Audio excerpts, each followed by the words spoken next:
It was her idea to come to Pizza King. She insisted we go. The entire Buttafuoco stunt team is now at Pizza King, gaining weight, gaining girth. Where's Brodak? Oh, he went around the corner. Really? What? Why doesn't he have a Buttafuoco t-shirt? I don't know. He could carry that in his line of stuff. He didn't get signed up. He didn't sign up. He didn't sign up at the banquet? The large is dirty. There was a sign. Yeah, get it. No, it was that Leah. Come on, Buttafuoco t-shirts. It's The whole Buttafuoco stunt team is here. Yeah. But there's nothing better than after coming in fifth, after another, the 15th, fifth place in a row, you come to Pizza King and get fat and old. This the latest member of the Buttafuoco stunt team. Whoa, being indoctrinated. Where's Paul Winter? Oh, I know where he is, preparing his duct tape himself. Oh, he's getting duct tape today. Now this is how it's a... Gieski's from. Get Gieski. This is how bad it's deteriorated. Gieski is out by himself. We're watching John Wayne movies, and we're plotting the assassination of Paul Winter. Gieski. Where is he? Gieski was found at the stunt hut. Oh no. Hell, okay? Sitting by himself. In the corn eating a hamburger. Eating a hamburger, drinking orange juice, and grunting and snarling. You got zip ties? Too small. We're gonna... No, you put two together. We can do that. We gotta zip tie him and duct tape him. Technology. Who else do we know? We have the technology. Gene in. What room is We Gene have in? the technology, yeah. Where's Gene? Is he here?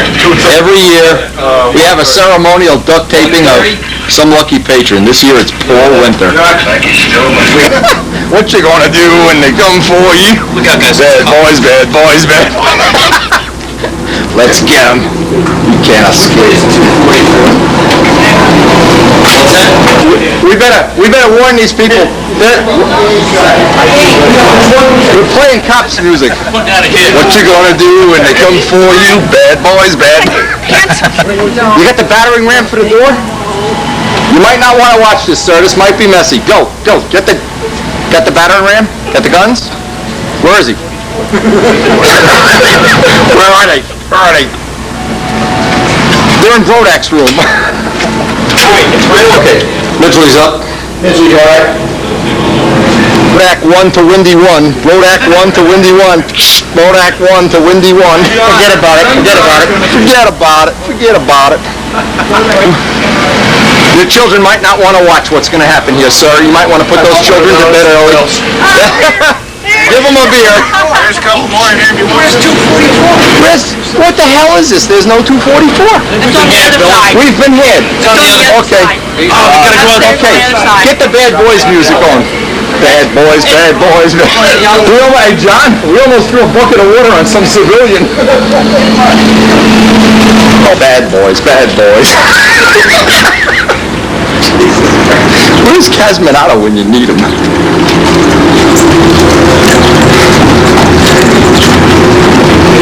Larry, where's the tape? You got the tape? Got the tape, okay. Larry has the tape or else he's got a big ass. You don't want that on your video? Bad boys. What you gonna do when they come for you? I hope this is the right room. If this is some old guy with a heart condition, we're gonna be in trouble.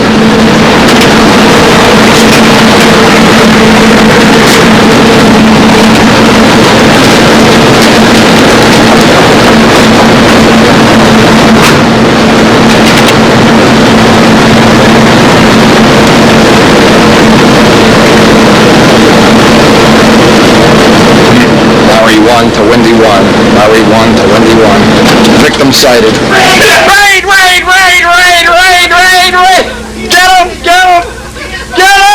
Get him, Larry! Get him! Hold him down! Duct tape him!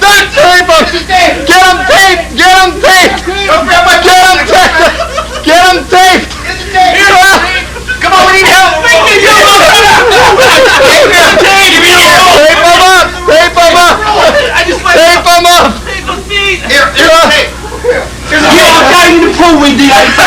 him up!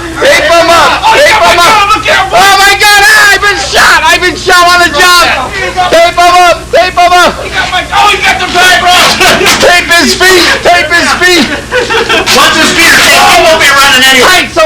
circulation. Make him smell his own shit.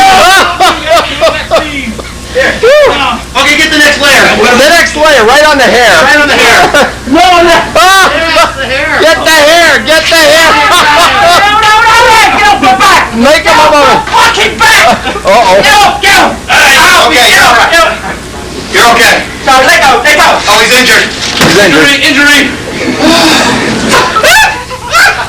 Dump his ass. Get some video. Yeah.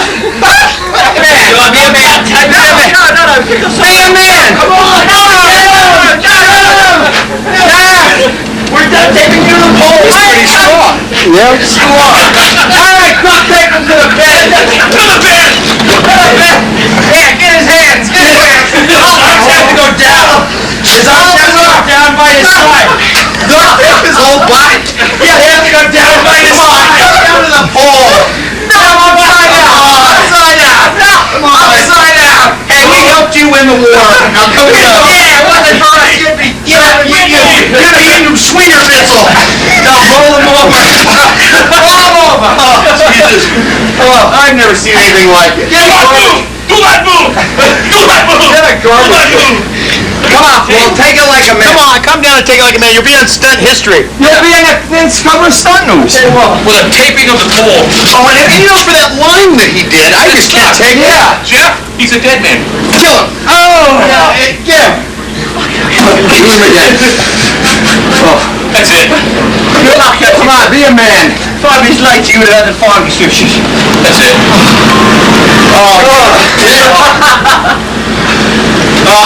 Gene. You'll feel the dreams. Feel the dreams, yeah, we did. Larry? He's using weapons. He's taking it to the next level. Oh, he's tired. That's enough for me. What is this? He got me more than anybody. Who threw the bucket of water? Jeff, I got it. We got him. He's not coming back. He's dead. Oh, Wendy. Yeah, let's go back and give him a proctology exam. Wait a minute, let's give him a stunt proctology. We should walk back. Here it comes. There he goes. Oh, no! Don't get the camera wet, Paul. Hey, this was Get him, don't get that camera wet.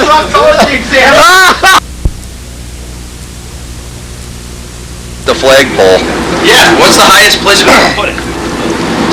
And then cut the wire. Hang it up on the wires.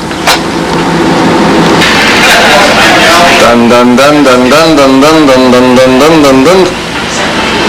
Paul, if you want to save your hat, we'll let you have the hat back, but you got to volunteer to be ducked to the pole. Yeah, and we'll be gentle this time. We'll be gentle. We won't rip all your leg hairs off. Okay, I'm the designated proctologist for Tampa. You get this camera away. You're a dead man. You're a dead man. Covered up.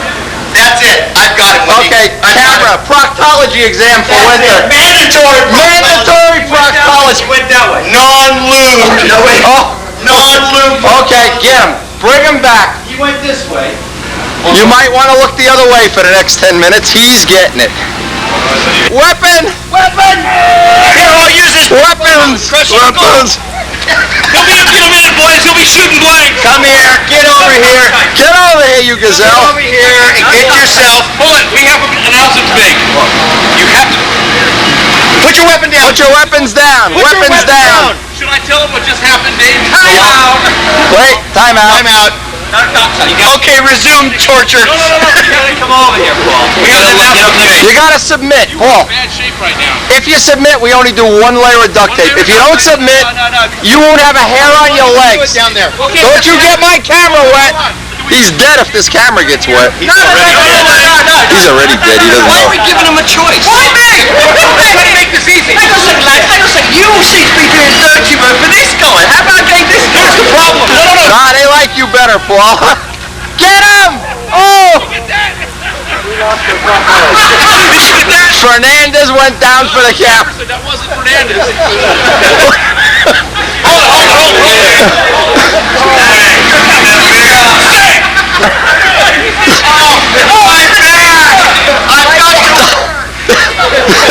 This looks like a retake on Free Willy or something.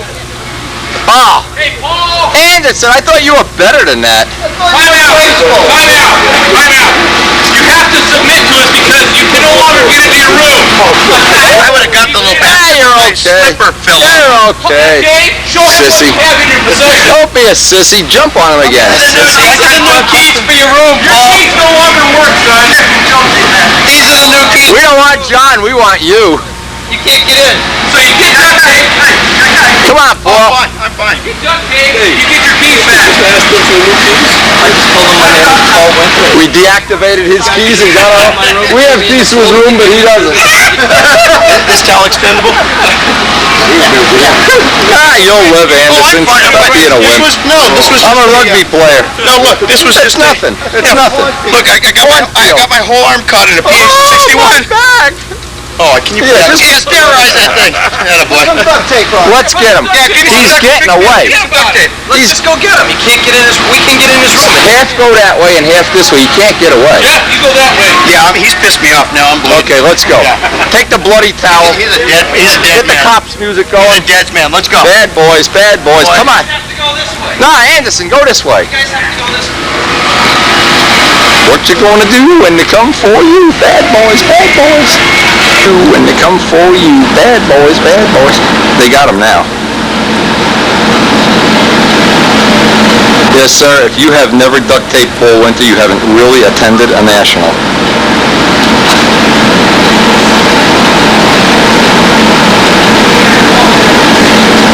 At 12 o'clock, victim sighted. Breaker one. Breaker one. Yeah, I stay up. Okay, down, up. There he is. Victim sighted down at the pool area. If he was smart, he'd just duct taped himself up there and get it over with. Begging John Brodak for mercy. John, please make him stop. John, please! My back! My back! Please make him stop. John, my back! My back hurts! Oh, he's got the duct tape. One-on-one, Winter. Mano y mano. It's your last chance, Paul. Dale, hide that tape. It's your last chance, but we have you. The tape won't matter where you're going. The tape won't matter. Okay, get him this way. Come on, get him that way. Close in on him. Dun dun dun dun dun dun dun dun. Get him! Get him! Crush him! Get him! Get him! He's a dead man. Tape! Tape! Tape! He's a dead man, Winter. Tape! Extra tape! Extra tape! Tape him! Tape him! Tape him!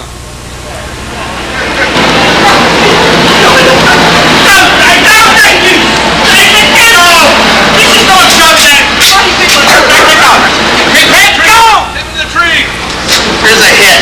There's a hit. Who's gonna dance this Momo? Don't do that to him. Don't do that.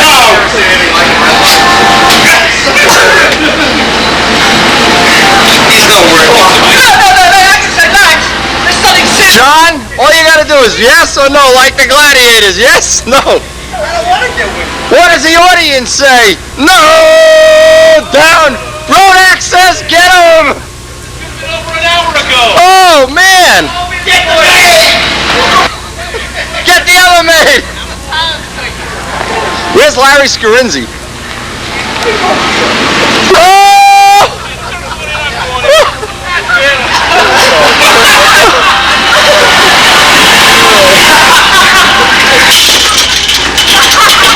This could happen to your children if they don't respond to duct tape. Actually, that felt pretty good. Paul, I'll tell you what. Submit to being duct taped. You can throw me in a pool. Throw him in! Throw him in, Larry! Throw him in! This could happen to you! That's it. He gets a Buttafuoco shirt now. Not an endorsement. If you're going to chase an Englishman, look at his shirt. Show me that shirt. Yeah. And if you're going to chase him, Change your shoes. they run down the fastest Englishman with Buttafuoco shoes. Very wily. He's very wily, and I gave it my best effort. But he took a move over the brickwork. He pulled an OJ. And I caught an edge. And the Buttafuoco stunt shoes were not made for chasing. Stunt shoes are not made. I I should have had some type of spike, some long Turk spike of some kind. Still really cool, man. But they are good for stunt. But They are good. Finally, Englishmen. They are Put good. up quite a struggle. I'll have to give them an A for effort. UK vote. But this all could have been avoided, Wendy, with just a simple okay. A simple laying of the tape. I'll be ducked. I'll be ducked. It would have been over. Right, I'll be ducked. You know, there I'm a real man. I can handle the embarrassment. was No problem. injury. There was Right. bleeding. Bloodshed. Unnecessary injury. Unnecessary. Loss of caloric energy. It was terrible. It was a sobering factor, though. Thousands of dollars in damage to the Ramada. It had several hits of Jack Daniels, and it all went away as I hit the turf 100 miles an hour. Like a bad Oh, man. roadkill right there. But this should be a lesson. This video should be a lesson to anybody. If you're going to be ducked, take it like a man. Take it like a man. And get ducked. And get ducked. And get ducked, all right? Right. Because there is some injury updates. Enough said. Enough said. Enough said. I think we have time for one more victim before the banquet. Todd Lee in this motel? No. Too bad. Smart man. To really be at a NATS, you have to have... There's a lot more things than just flying planes.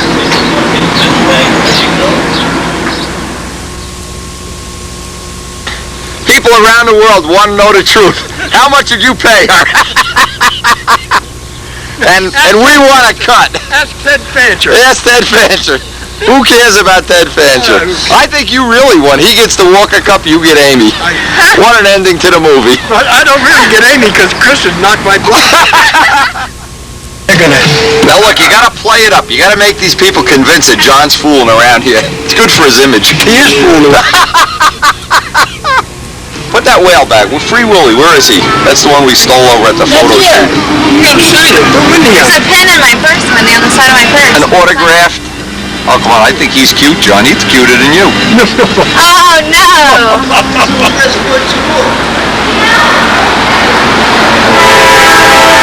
Okay, this is the official 2000 Pampa Banquet.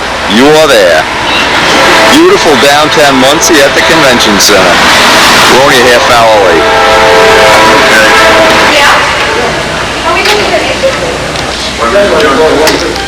How did your panties get wet? Larry squared me in the ass. Already? Down for 3. Are you I mean the point. He's soaking wet. Feel my pants. Just put your hand right there. Make a wild guess while we were there. Sitting in the truck.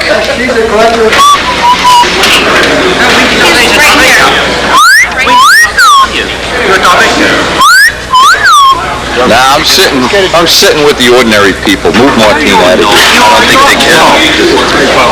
They can really use the dinner with. Yeah, no, I like beer. Really enjoy wine. The gel, Tyson. I told you to cut the gel.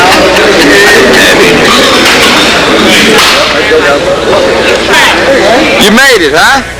No problem? No problem. We're gonna have to leave him somewhere. Where's John? Getting hors d'oeuvres? John's been John. I'm so in his shoes. Put your tongue back in your mouth. Now who should you like? Should have been tackling Herman, not this guy. Oh, what shoes you have on tonight? Maybe back to one. Back up. Cameo. Do a cameo. Put your leg up. Oh my Lord! Oh wow! Oh, that's fabulous! You can't drink out of that one. I love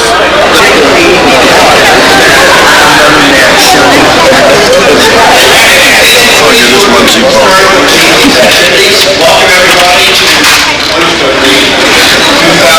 I hope everybody enjoyed themselves. I know I did, except for the way which changed us all. It's been an interesting time. I'd like to recognize Joan for coming back again. We certainly appreciate it. We thank you very much.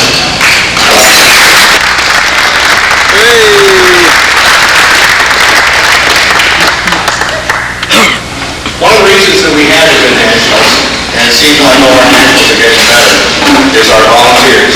And later on, Lauren will recognize you individually, but on behalf of the flyers, we certainly want to express our appreciation for all your work. The fact that we were able to do our thing is only reason is you are here and you're helping. We really, really appreciate you all, and we can't thank you enough because you do it so well that you're invisible to us, and we can go ahead and do our thing.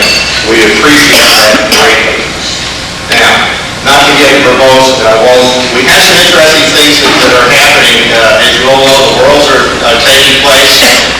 You should take comfort in that they are facing the same things that you face. When they are getting rain, and it's cold. But let me release the call to Fred Rock, who's had contact on the internet with the people from Davis Fitzgerald. So I think you find it interesting.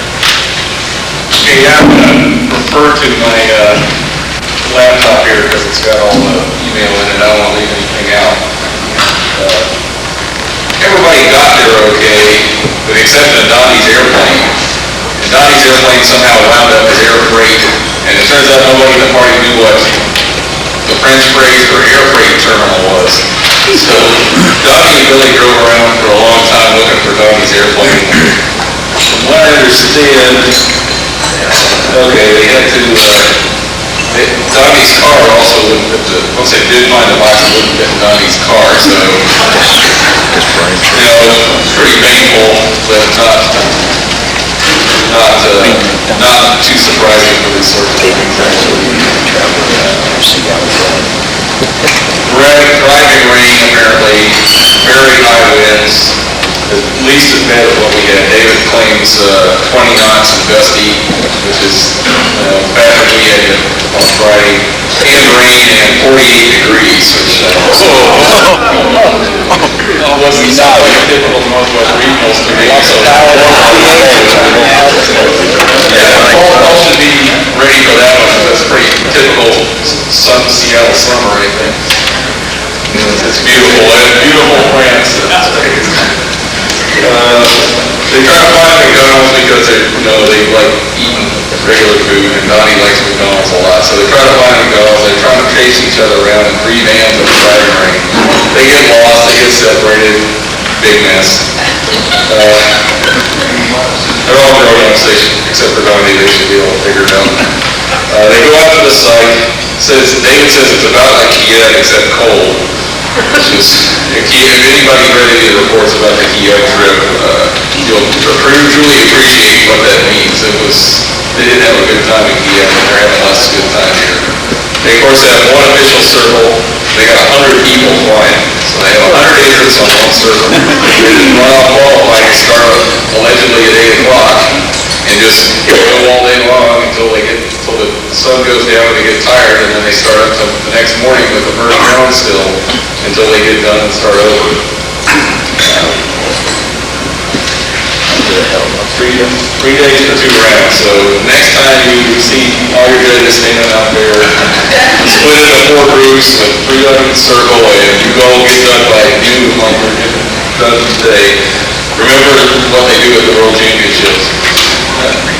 The world's premier stunt contest, as Ted points out, not exactly what we've come to expect around here. Once again, for the volunteers, they try to go to the official practice site. It's got trees on 3 sides, and there's 100 people trying to fly on it.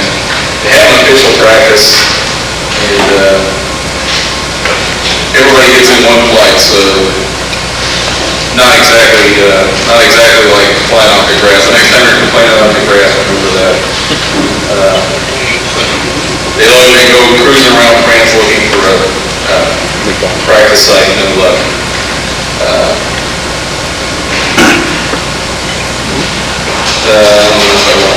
That one's so sad, I don't even know. Well, let's say there was some questionable sportsmanship issues in the choosing of practice flights by certain Chinese. I never said anything. However, that would be a fair guess. So that was that. They ended up. Howard Rush apparently did, and this is from another site. This is not from David's email. Howard Rush apparently went into apoplexy when that happened and was ready to start playing combat fire from home. And so no pit boss, of course, to be found. They couldn't find. There's supposed to be somebody keeping track of all that stuff, and nothing happened. So, generally, a bunch of retrimming on Donnie's airplane on the hopes that it would fly better in those conditions, not that we ever going to. David has the good fortune to be number one in the first round draw. He warms up his engine because it's pretty cold. PA-61 is a great engine, but it does not like starting when it's cold. I have the scars to prove it. So David warms up his engine, goes out there, pit boss says 3 minutes to flight, goes out there, primes it all, gets it ready, gets it bumped, goes to signal for start. No, wait, we're not ready. And more or less an hour later, they finally decide they're ready to go. And of course David's not in his process anymore, so he has a problem and he has to take an attempt. Next time that where he gets everything in the right order and cranks up his attempt. I said it's wind, rain, dust, rolling 20 to 30 degrees of level flight, except for the rain that's kind of familiar. You got to do the pattern. He was shooting for 5-1 laps, which I can hardly conceive of with an airplane like David's. I've flown David's airplane and pulled the guard at 5-4, and 5-1 is a shoulder dislocation time. Says he's guts through it, and that's about all he's hoping for. Didn't, and he stopped at 6:57, which is pretty slick. Sadly, the average scores are 3,100, and David, because of the combination of the terrible conditions, got a 2,600. And so the team, the way it works is there's both qualifying flights count for the team award, and each individual, you get a single flight for each qualify. So you might still be okay for qualifying, but the team thing will come over the credit. That's about all we have. That's about all he's got to do now. By now, everybody should have won their first round unless something else crazy happened. Other reports indicate that every time Paul cranks gets the B-17 out, just like it was at the 95 NATS and every other place he flew it, people just line up around the circle, and every flight gets applause. Whether that translates to a good score or not, I don't know. But, that's about all we have. That's about all I have right now. As I get stuff, I'll post it to RC online if anybody wants to look at it.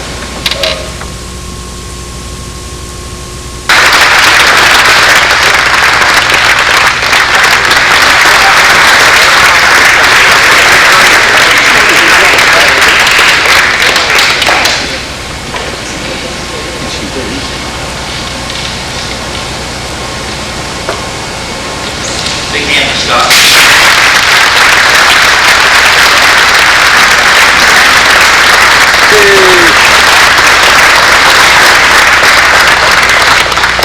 Fifth, George Max Hilliard. Fourth, Thomas Hardison. But this is the junior senior, and your name is on the other one. I'd like for you to present this to our junior champion, Mr. Zach Starr.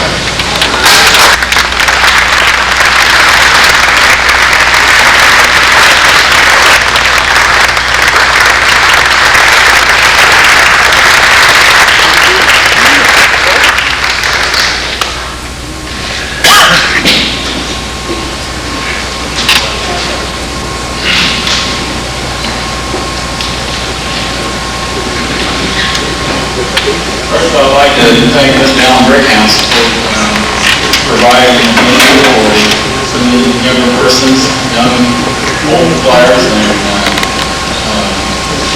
just providing a place for kids to start. it is my honor to present this trophy to Zachary Starr.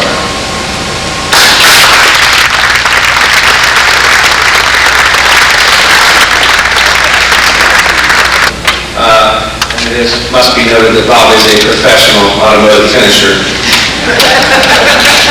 Best junior was Keith Fletcher, and we also gave an award for the best road advocate, which went to Wayne Moran for his Cardinal. Judges this year, it's good to know that we've been able to attract the previous winners of high places in the intermediate event to come back and do the judging honors. Clayton Berry, last year's winner, came back as a judge. Jeff Kemp, who was second last year in intermediate, came back and judged.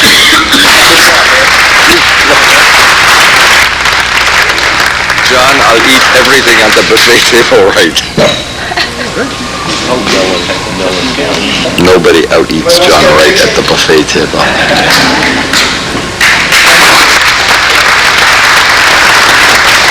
Third place, Lou Woolard. Hey, Woolard! Hey! Louis! Louis the fifth Woolard.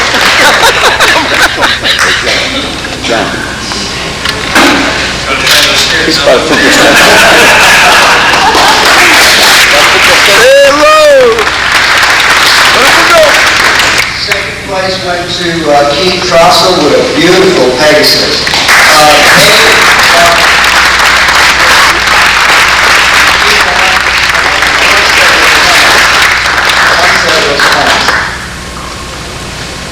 And first place goes to Charles Reeves.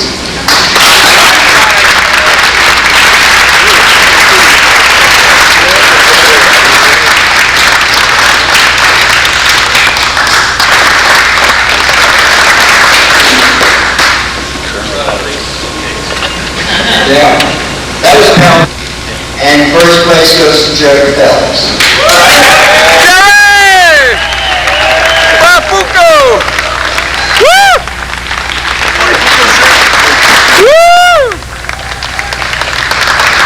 Woo! Phelps! John Sutherland. I looked at Warren and said, Warren, and the only thing came out of his mouth was silly. So I did.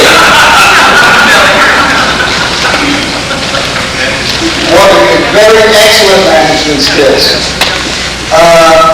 As I was going down awarding points to the different airplanes, I was keeping in mind which ones were really striking. It was down to 4 airplanes. I asked Frank McMillan, I said, Frank, help. And immediately as we walked to the floor, we eliminated 2 of them. We went back and forth between the 2 remaining airplanes, and it was finally decided that a beautiful red Tupper Special Jerry goes to Jerry Phelps. Hey, Phelps! Woo!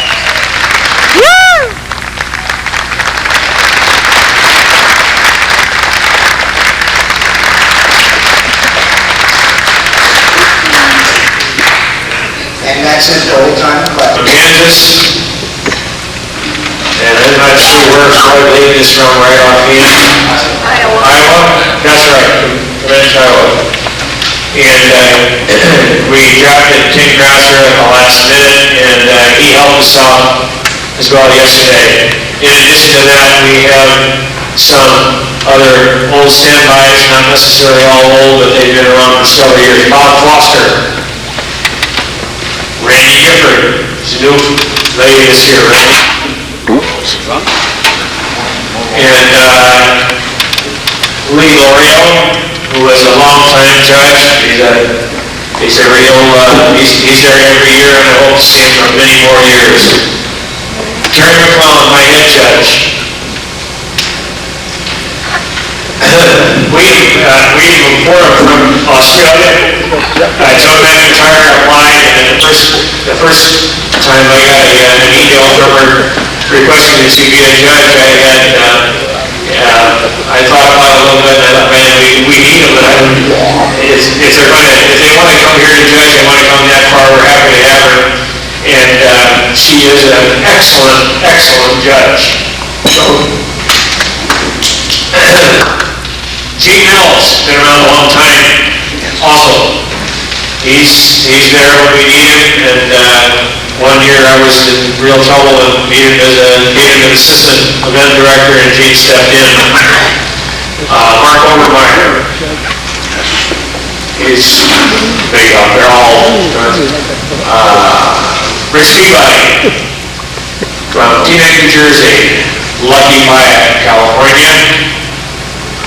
Kenny Stout, as I mentioned earlier, had to go home early. Keith Chosel, California. Dave Cook, the assistant event director this year.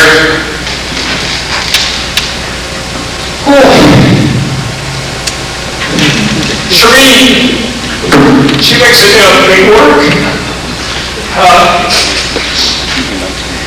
Last teacher has me up, and so does Shereen. She does such a good job. We got a little bit behind the curve, and she let everybody know that you need a little space.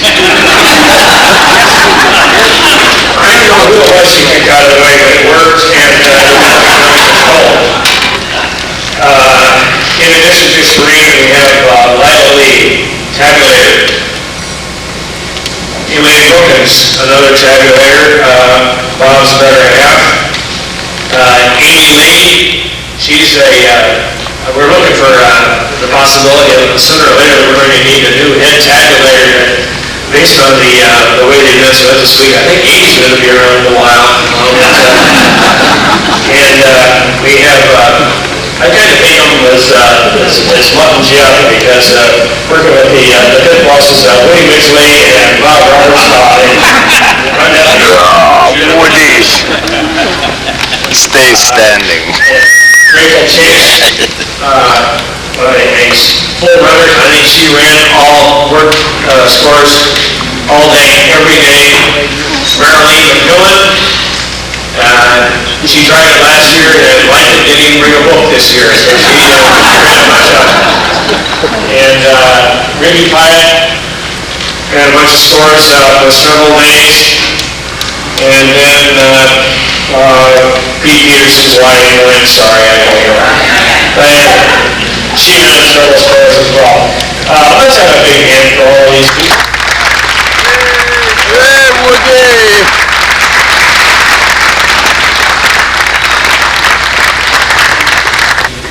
Think that they would probably make it tonight. I think they had to leave early. We will see that he gets the award.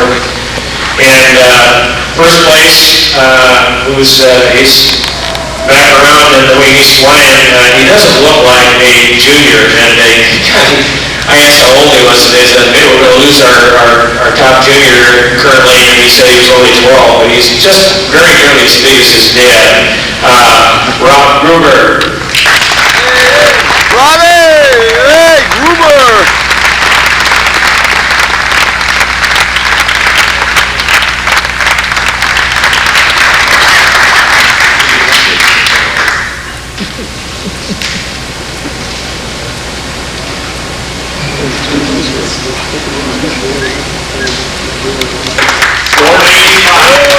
Kevin! Woo!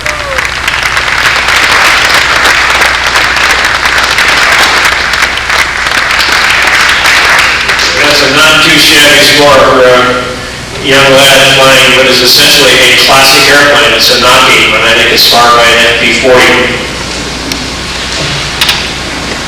Okay, he told me how to pronounce it, and he rolled his tongue around, and man, I couldn't do it, so I'm going to anglicize it and apologize for it in advance. Geronimo Grossorel.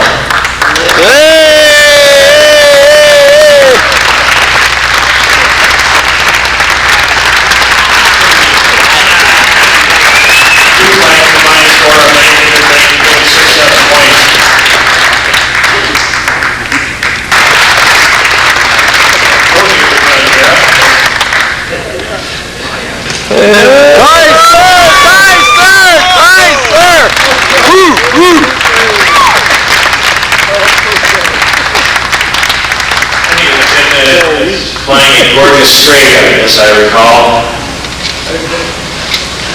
Fifth place was Trajan Morisano. I don't think there's anybody that's more enthusiastic or worse at parking his car than Trajan. 928.33 points. See, here tonight. He got towed away. That's good. I was about to burn it. Fourth place was Doug Moon with 930.33 points. They bugged out right before the table. Can you take it to him? Are you really coming to get it? No, you're right. He's still in the Come on, Rick. Don't trip. I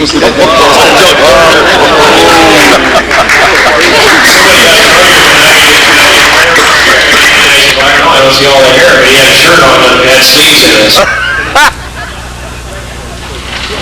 Oh, that means Third place was one of the Pupil brothers.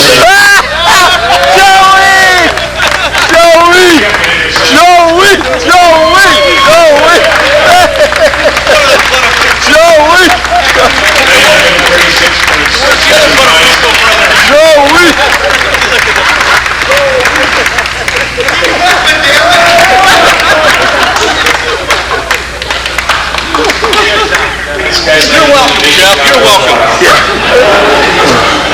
Second place, the quiet Englishman.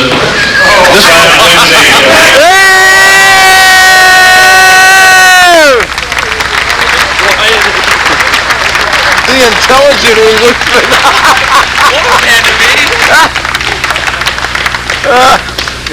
Where's Paul?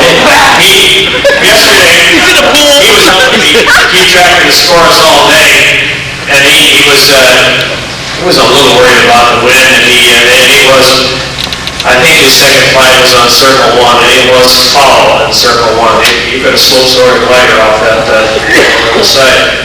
And he wasn't quite satisfied with his position, so he took off, went in early, didn't finish the wing over, went upright. He's got 68 points, moved up about 3 places, so. Yay! Some guys will do anything for a little pride in there. Way to go, Paul. First place, and talk about progress. The mayor has been working on other people's pattern as well as his own, because you can see it by the presence of Doug Moon and Mike Scott, our advanced winner, with 969.67 points.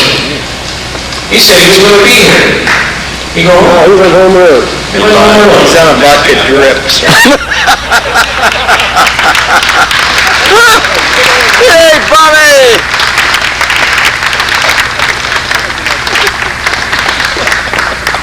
Okay, next we have the open thing here, right? Am I missing a page?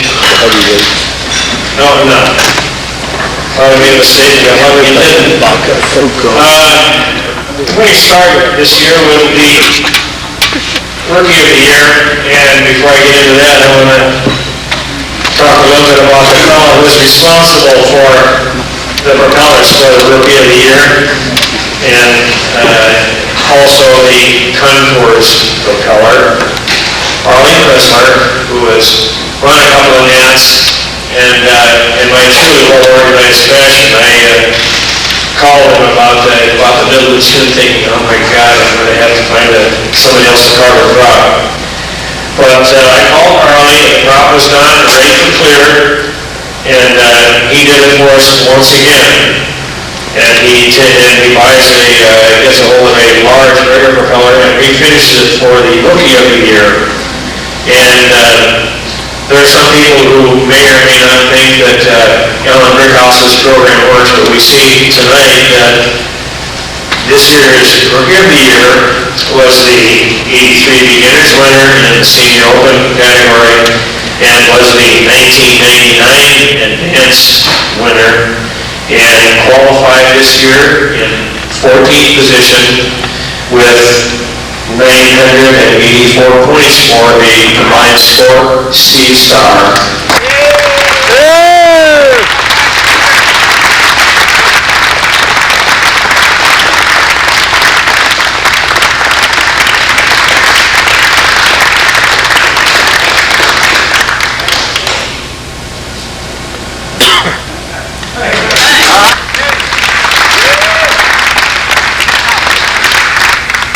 certainly one of the most prestigious awards that comes out here every year. And by the finishes on the airplanes, you can truly tell that there are a lot of people that really have a desire to win that event or win that particular award. And it really does become an event because it takes some very competent people about 2 hours to determine which of those airplanes is really the best, and the pilots come in and vote. And this year, the pilots voted, and our concourse winner is Kurt Contrada.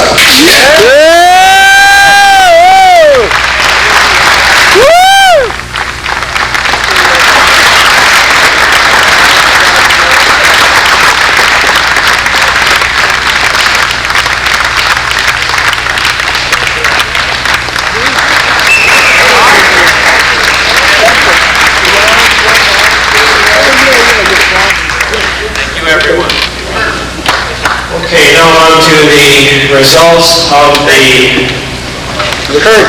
regular event, which was qualifying on Wednesday and Thursday was a walk in the park compared to Friday. And Friday, they truly separated the wheat from the chaff. It was nasty out there. A couple airplanes got hit. But there were, I think, several people out there of the 40 people who were flying that probably amazed themselves as to how well they could do in that kind of weather. Starting off with the 10th place in open, a fellow who has been picking up trophies by proxy all evening, but finally has one that he can take home for himself as opposed to distributor John A. Sutherland.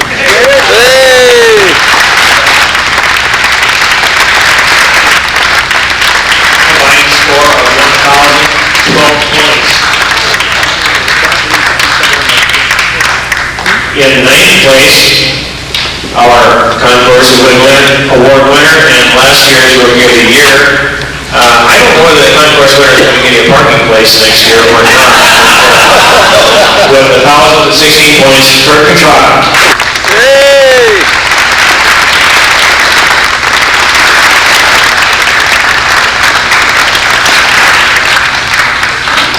Great. 8th place with a magnificent P-51 that had one of the more striking forward paint jobs I think that you'll see anywhere. And I don't know, this fellow needs to laugh a little bit more once in a while. And have fun. Dan Banq with 1,008 points. Hey, Danny! Woo! Woo! Woo!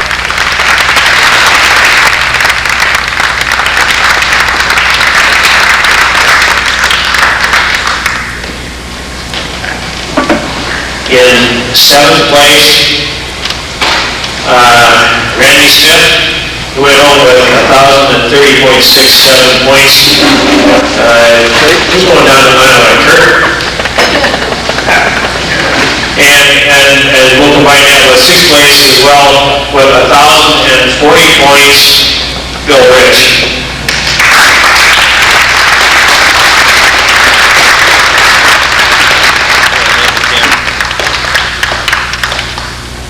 Now we get to the top 5, and we had a little bit of change in format this year, and we resisted it a little bit and went for it this time with having the top 5 open flyers at the end of Friday and flying off for the Open National Championship, and then the open winner flying off for the Walker Cup. And I kind of like the format, and turns out the winner likes it too, because he sees that I think the junior and the senior event winners have probably really been short-shifted a little bit, and I think this is a step in the right direction. And for my money, it will continue as long as I have anything to do with it. Thank you.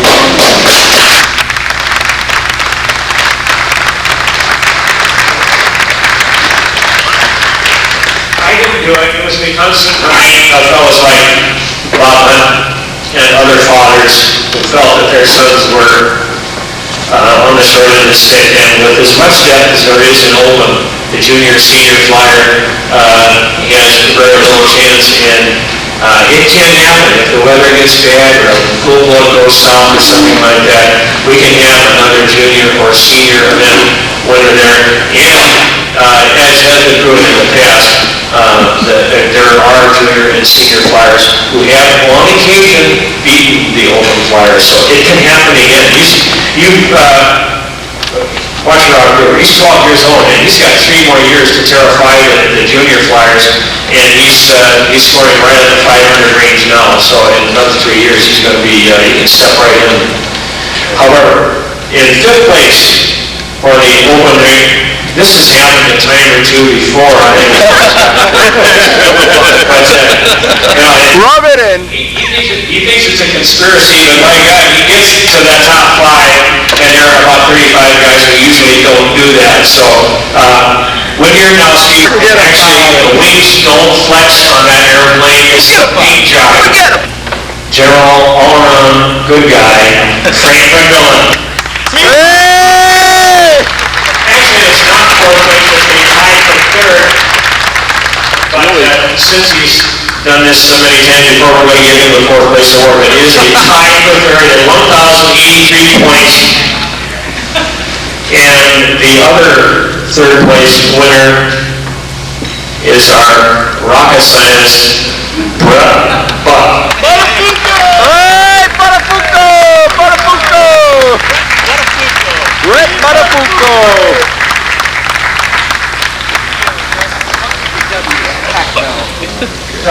Boy, this doesn't happen to a nicer kid. Would have been better. 1,092 points, flying what is certainly outdated equipment. Everybody knows a Banq-based airplane won't fly. It's not easy enough. Christ, he put that eagle in the damn thing. With concave. And then he sanded the ribs so it looks like an old Nobler. Put in a OS SF-46 that our technician threw away because we had so much time on it. And Tommy went on and proceeded to just scare the hell out of everybody. Todd Lee with 1,082 points.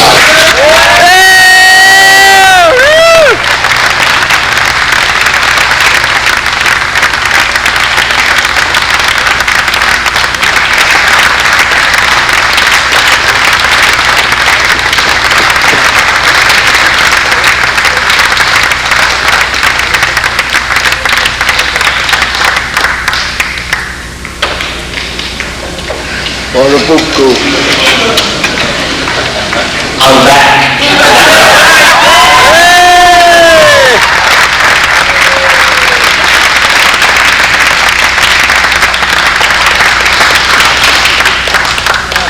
He has one junior.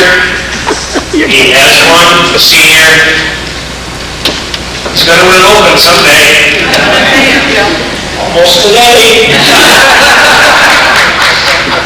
Just a little minor teensy-weensy bobble on that last flight or two was the only thing that kept him out of it.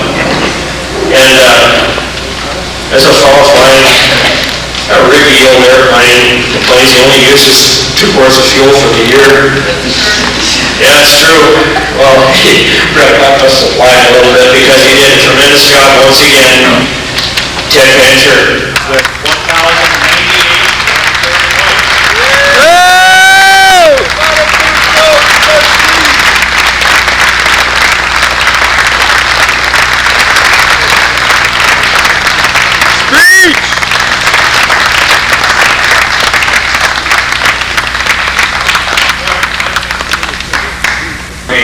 For this reason, but really for a lot of other reasons, even more so. Usually, 80s, Grandma stands up here and talks about the stunt family, and This has been a really great match for a variety of reasons. Obviously, Todd, the ladies, and the Admission families. My extended family, Brett left for the first time in the top 5. I've worked so hard for so many years. That's been very good for me. And I'd like to mention that maybe a lot of you don't know, Keith Trossel, an old buddy of mine for a long time, not only flies stunt very well, but this year won precision scale with an airplane that started back in 1970.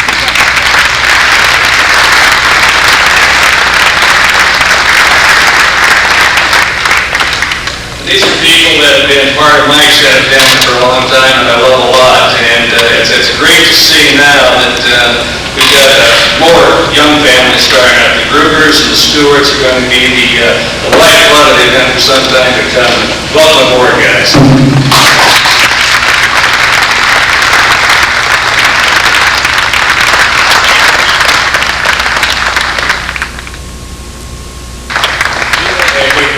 Sleepy because he missed one flight here. Taking a nap. Sleepy. Rip Van Dixon. No packet there, but boy, you'd have been in there, I'll tell you. Bob Perkins, I don't know what the district number is, but he's from Iowa. Hey, Bobby!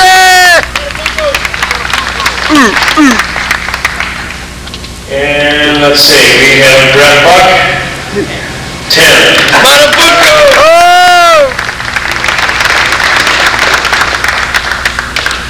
Let me see, we have Dave Cook, you're district rep as well, are you not? District 1. Jim, are you? Yeah, you are. Which one? District 9.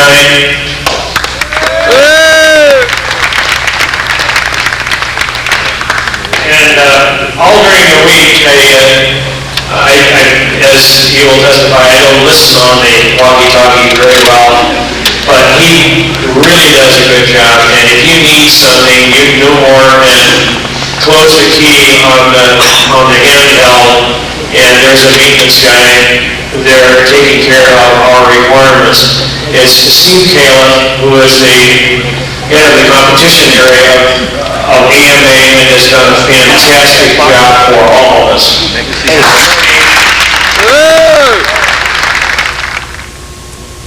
Everybody says I don't listen. I just can't remember what you said. We have a Walker Cup winner this year, and as I mentioned earlier, we changed the format, and I think everybody liked it. But we have, again, Gene when he comes by. Captain Ted Fancher.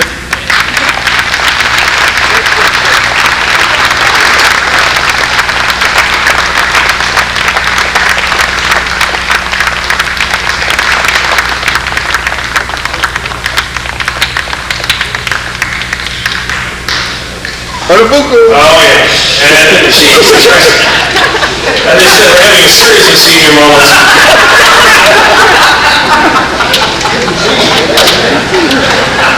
I'm having a series of brain flatulence. I don't know what's happening here. We're in tight.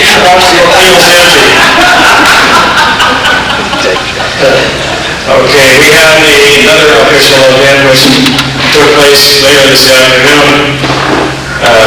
Chief Trossel was really keyed up in the whole thing. He couldn't figure out how to make his airplane run long enough, and he decided to cure the problem by crashing it before it ran out of gas. Dale Berry, we're going to come up and talk about half-day stunt. Okay, everyone else, the support crew is of major importance. My underpaid tabulators, Bob Lee, Amy Lee, and my judges Larry Vaughn and Kent Tyson. And it was interesting, like Cafe usually is. We had a couple of really good patterns, had a couple of really nice crashes. Bobby Brewer got all his exercise and confession goes. But in third place with 412, Jim Lee.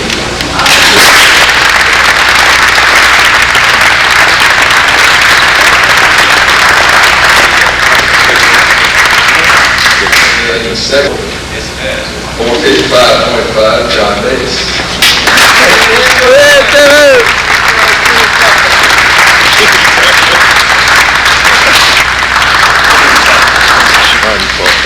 Nice shirt, John. Yeah, Jimmy Buffett wear. And a baby. Great And in shirt. first place, Keith Crosby.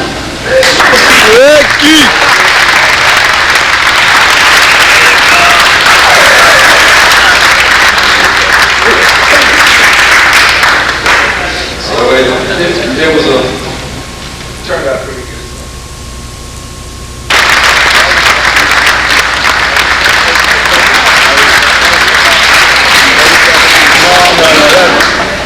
That's a Falacuso award.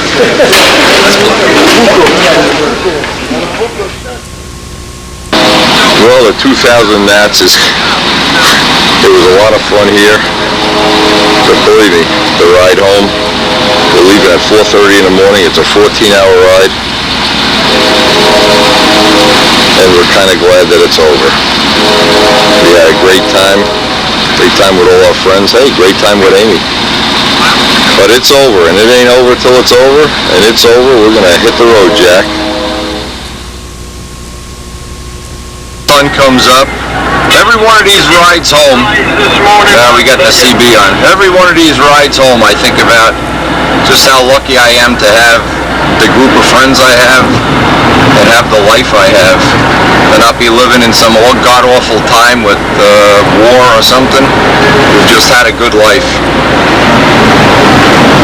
Check this out. Not only in Ohio could you find this. Look, it's like a statue on the back of this guy's car. Got some hot air balloons going on behind the trees here. Turned out to be a nice trip so far.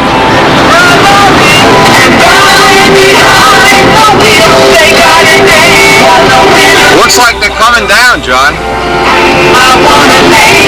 Well, as always happens, our beautiful ride home is turning into a rain-soaked disaster. And we met up with Rich Jacobone in Wheeling. We're following him home too. So we got a nice little convoy going here, break up the monotony.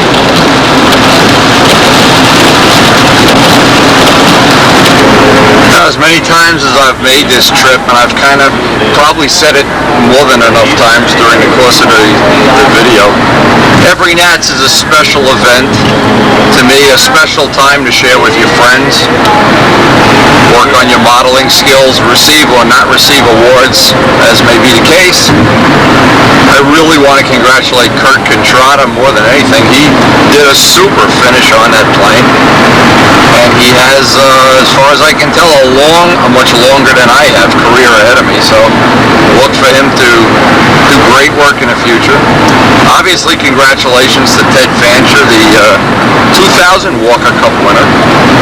And I hope you've enjoyed the videos. I'm about an hour from the end of my trip, and all the things that go through my mind right about at this point in the trip, I think how great it is to be home. I love being away. We had a great time with everybody, including Amy, but boy, it's good to be home, and I can't wait to see Peeps. And of course, Karen. I'm sorry, I should say Karen and Peeps, to be politically correct. It's always good to be home. Now, as far as I can tell, the Miss Ashley experimental airplane was about as successful as you could ever expect a first year, totally experimental plane to be in its first year competition, got into the top 5, got into the front row. I count that as a tremendous success. And we're going to go further in a video series coming this fall, or coming maybe early, as soon as the wedding's over. We're going to be making some carbon fiber flaps, testing the carbon fiber tank that Wayne Triven has made us, among other things. We got a lot of experimental stuff to work on, and if you like that kind of high-tech stuff, just continue subscribing to the videos. And of course, it is so good to be home after a long trip. So many good memories to mull over in your mind. I actually made it home before dark. One of the nice things Karen told me immediately upon coming home is a mating pair of fish. I've had about 40 or 50 babies. I don't see them. They're all hidden in by the pond, but the people that have been watching me build this pond over the years and raise fish, lose fish, seeing the fish again is always good. Boy, you really miss your family when you're away. It's amazing. And as I said right in the beginning of the video, life's supposed to be an adventure, and if you know where you're going, in my life I have never known for 1 minute where I was going, but it's certainly been a great adventure, and I love sharing it with the people that have been my lifelong friends through modeling. Hope you've enjoyed some of the pranks, some of the fun, some of the things we've done to, I guess, make life more fun than it might otherwise be. And I want to thank everybody that participated in this video, loaned us footage. Now on the end of this video, since we have a little time left, I have some of the outtakes of previous years, things that I've videotaped that I think are just exceptional and worth keeping, and I just, rather than leaving a half an hour or so of tape blank, these are some of the things that I think from my 700 plus video entities, I think these are some of the best, and I'll try to share some of these. Thanks a lot for joining us, and please share the tapes. This is such a great event. Share it with the people worldwide. And I just want to compliment Karen. I come home and this garden is as weeded as well as when I weed it. And I usually weed and water this every night. We're back.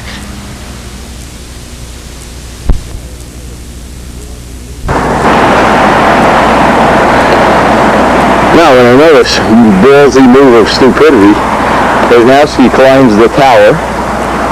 What a bitch getting up this tower. What a bitch. Anyway, we will get to see this. I'm sure we're going to get blown away with smoke while we're up here. So we'll try to record from off. Boy, this thing is shaking. Holy mackerel. Can't believe it. Little view from the tower here. The town of Rutherford. Beautiful downtown Rutherford. Anyway, I think we better get off to one side, because if we're right under the smokestack, they're going to get bombed. Anyway, Jimmy, this is a nice little camera. Hope I can use some of this footage on, on pro stunt videos. This tower is shimmying and shaking like you can't believe. Let's see where George is. He's out probably pissing in the woods here, isn't he? There he is. He's scoping it out from this angle. There's Venturini. You can see all the guys on a bridge up here. Parked illegally, of course. And like I said before, one guy came by yesterday and cut a tree down because the tree was in his picture. And we're up on a signal bridge. This is high. This is actually a little scary being up here. Not that I'm ever scared. The only thing I'm afraid of is my taxes going up anymore in Rutherford. Yeah, if I fell off of here, woo, you can shake this thing too. Woo, it goes back and forth. Woo.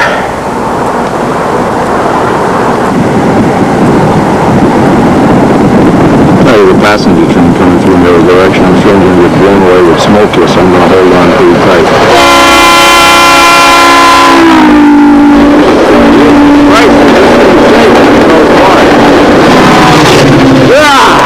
Oh, exhaust from that engine.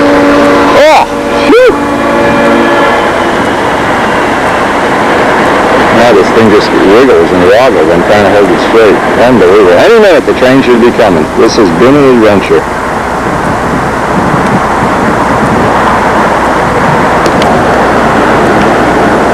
Now the first sign you can see that something's coming is definitely the smoke coming. Let's see if I can get down a little lower here. Being up on this bridge is really hairy. Woo! It's not me shaking the camera either. It's this bridge moving back and forth. Here it comes. 6:14. This is the first of 3 weekends it's going to be in our area. We got the tickets for the 3rd weekend that we're going to be on this train. It goes the whole length of New Jersey. It's a 10.5-hour ride. Turns around on the turntable at Port Jervis and comes back. I hope I'll get some still footage, but I don't know if I'll have my be able to carry a video camera since oh, look at the hay. Now you can see the headlight. Boy, this was something yesterday. Just the smell of the smoke. Everything was just unbelievable. An unbelievable trip back into my childhood when these things were rolling back and forth like, and I'm sure we're going to get blown away with smoke. I know it's coming. Take a deep breath. I'm about 3 or 6 feet away from where the smokestack's going to go underneath. Anything for good footage.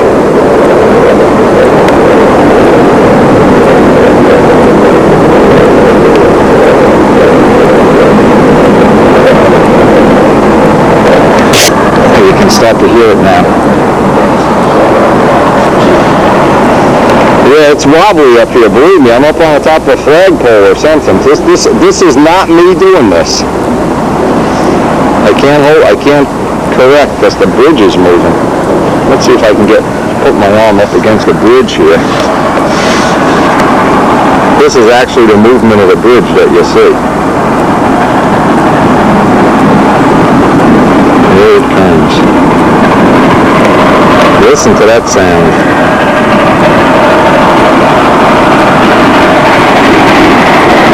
It's working hard. 24 cars, every seat on a train sold. I have a feeling we're really going to get smoked out here at the end though. So let me hold on for dear life. Jesus Christ, if I fall off, you'll have recorded my last moment of life.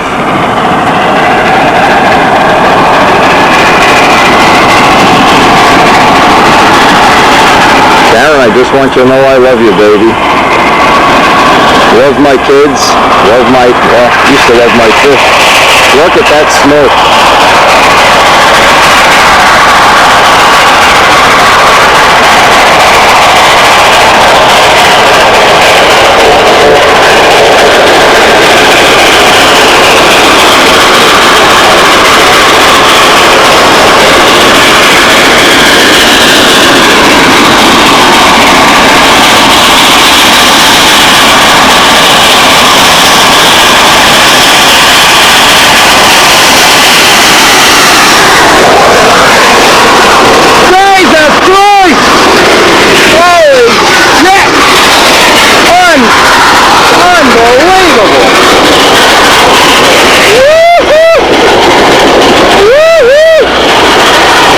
My God, the adventure of our life. Don't ever do this at home.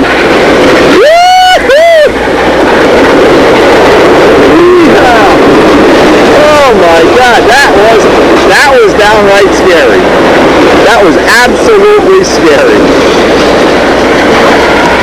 Let's see if we can see. Hey, President Clinton, make a speech, you son of a gun.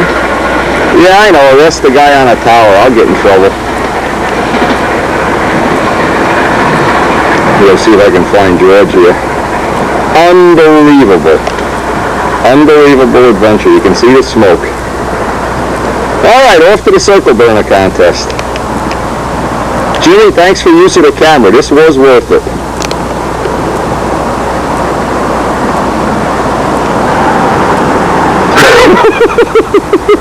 Oh, getting down this was a joy, man. Oh. Hey, this is what life is all about. Look at this, as I speak, a jet goes overhead. All right, go find George and get up the circle burner field.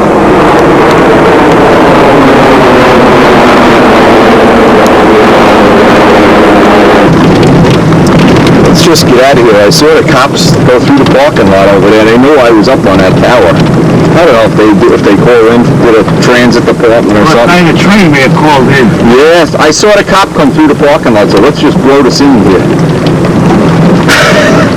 Oh, what scoundrels we are. These other guys get in it? I don't think they got anything. They were under the bridge.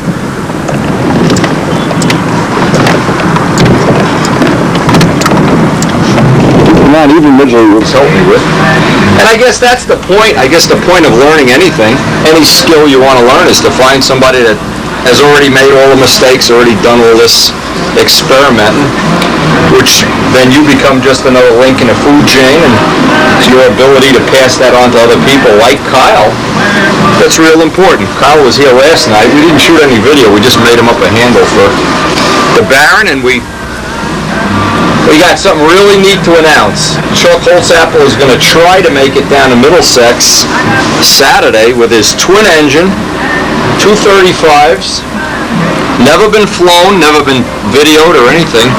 He wants me to do the test flying. I guess he figures, what the hell, Wendy's crazy anyway. Anyway, we look forward to seeing Chuck, spending some time with him, and maybe getting a couple flights on that experimental, I guess is the right word for it.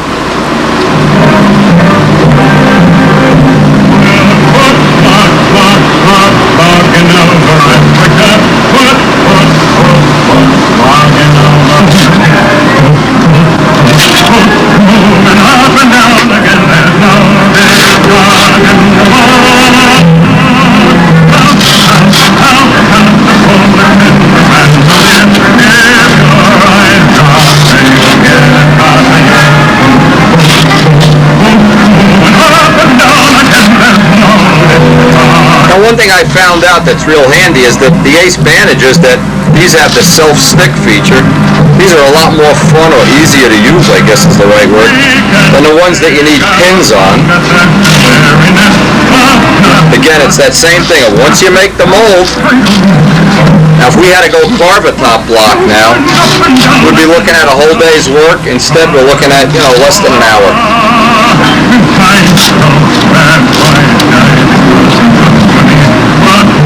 Now, a lot of times these crack down at the very end. It's not a big deal, that's for sure. And of course we can use the Seafire top for a Cardinal, or actually for any plane with a 48-inch fuselage or less. It's good to just press this down as you go. And now whatever bandage, I have two of these, whatever bandage is left over, just wrap it back, just like a double mummy. Yeah, that's a good name, double mummy. Or is it double dummy? Anyway, this was an exceptionally good piece of wood. I hope Glenn is going to appreciate. Should have saved this for my own plane. This will be in the 8 to 10 gram range when it's finished, which is, I don't know how you could make it a whole lot lighter than that anyway. Whatever's left over. See, this is what's nice about the self-stick. We'll put the rest of it up by the nose. We'll put this aside to dry. Hey, we got enough. If it stopped raining out there, we could go work on those propellers.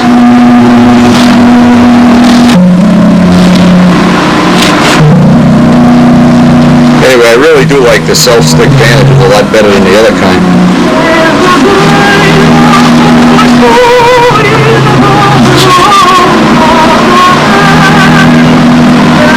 Catfish Hunter. We've named him Catfish Hunter. Here it is, it's like 10 o'clock at night, and he's finally getting along with the other fish and coming up and eating with them and everything. Where the hell did he go now? There he is, right there. Catfish Hunter. Anyway, hey, that was a great birthday present from Ken. This is always the part of the job that's a little tricky if you've never seen this before. Is you've got to pick up that little mark from the wire, trim this, and then block sand it down, and we'll get this ready. Now the reason is I want to bring this up to Hampton with me. I also want to, hey, I love this. Hey, does this work or what? Sometimes it doesn't fall if you can get a little air underneath it. But yeah. I'll block out that light sometime. Anyway, I can pick up the line here, and I'll put a ballpoint pen on there just because my eyes are bad. Then I'll get this block sanded out. Then I'll put it back on the mold to do the final sanding, and I'll make the little doublers up in the front so it'll be ready. Actually, this one didn't even crack in the back. This is an excellent one. And this will be for Len Harding. This will be on his Cardinal kit. Now, if you're real careful, you can just get the pen to glide right in that line. Just makes it easy to pick up when you're not 18 years old and have 18-year-old eyes. And I think this is one of the reasons a lot of people that have been buying these have been coming up with planes that are a lot lighter Actually, not only a lot lighter, they're a lot easier to make. Oh, several of them were at the NATS that had these blocks on there. And every one of them was on the light side, where years ago, you can imagine, not only that, them trying to get decent blocks is almost impossible. A bunch of these went over to Europe, too, so I put a whole bunch of them, 8 of them in one box. Anyway, good technology, practical stuff, works every time. And if you don't want to do it yourself, send me the $30 and I'll do it. Tricky part, I try to leave the line on and then I sand the line off. And it's easier to do this with a razor than with an X-Acto knife because it's wider and it doesn't tend to catch in the grain as easy. Found that out after making enough of these.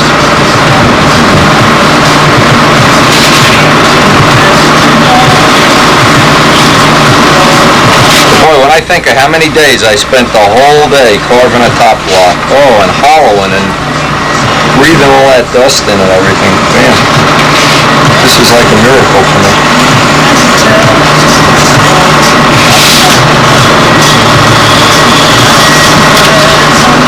The whole trick is to get good A-grain wood, get real light A-grain wood.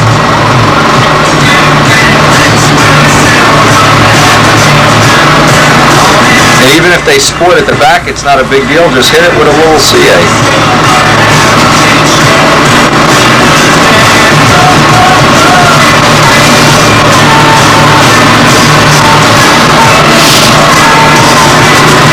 Got a hard spot in wood right there.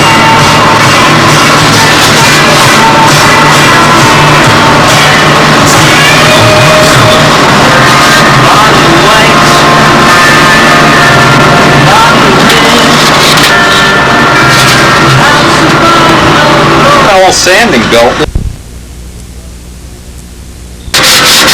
You really don't have to get this super perfect because you're going to get the joint in the plane and you can press it down as you go. This little piece is extra, there we go.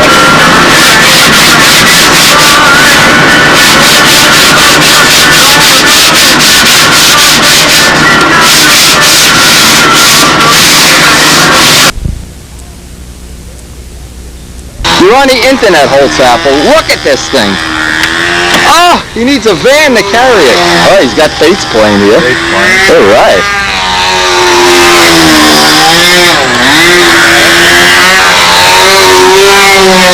You need the extended van. Does this thing fit in? Look at the size of this thing. It's a sweeper. Look at this thing. Good morning. By the way, if you want to sell this, Venturini will buy it. You guys made it. How you doing? Hi. Hey, Carlos. Hey, guys. Oh, great. I'm glad you made it. Jim? Hey, how you doing? Hey, you bum. 2 more VCRs died. Oh, my Christ. Look at this. my. Carlos, I want my money back. Look at this Aero Commander technology. Woo! You see it first. The first living proof that Chuck Holtzapfel. A Shrike stunt ship. Jeez, look at it. Holy beauty. Oh my God. That is awesome. Awesome. I'm telling you.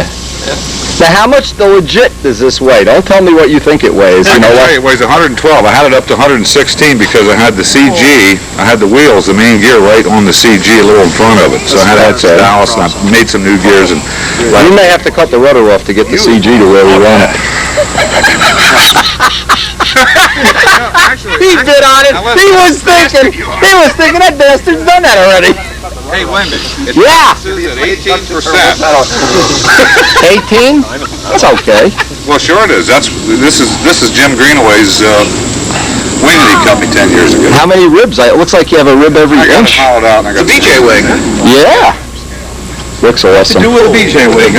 Looks awesome. I'll tell you, you've outdone me. Even I have never done this. This is Woo! embarrassment compared to that Spitfire. This is unbelievable. Gordon Delaney would be wetting his pants looking at this. Gordon, you've been out Gordon. And the vertical CG's not too bad. I hung it from the rafters. Not too bad? Well, it's a foam fuselage. Woo! Lightweight glass cloth. That is unbelievable. Chuck, I am totally impressed. Flip it over so we can see some of the It almost looks like a seaplane with that. Yeah, I've gotten that. But I saw this is like the shorts, the 330.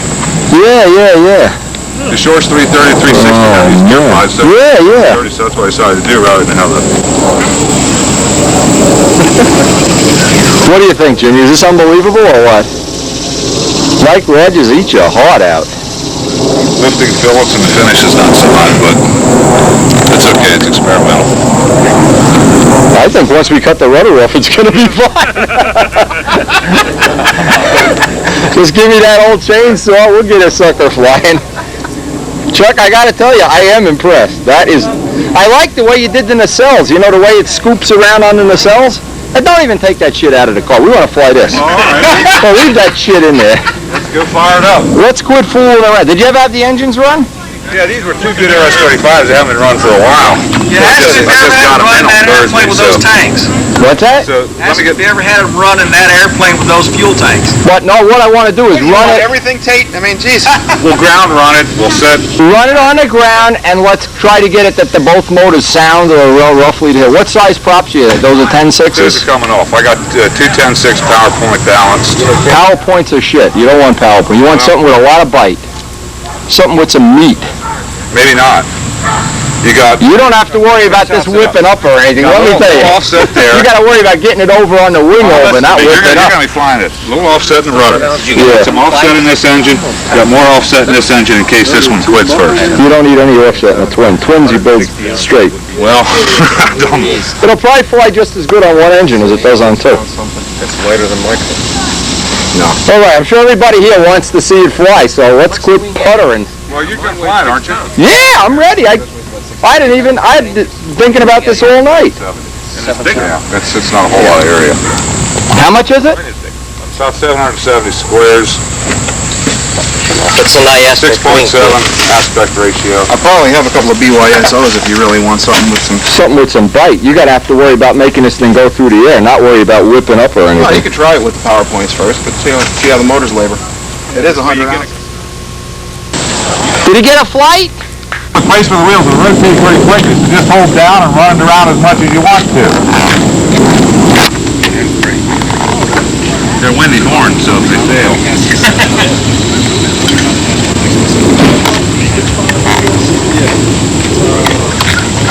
The spinner something tips over on the main. Yeah, you are pretty close to cheating the main. Well, it was worse. I'm almost surprised to see with the new band. Yeah, I've had that. A year, more than a year now. Where's the CG now, do you know?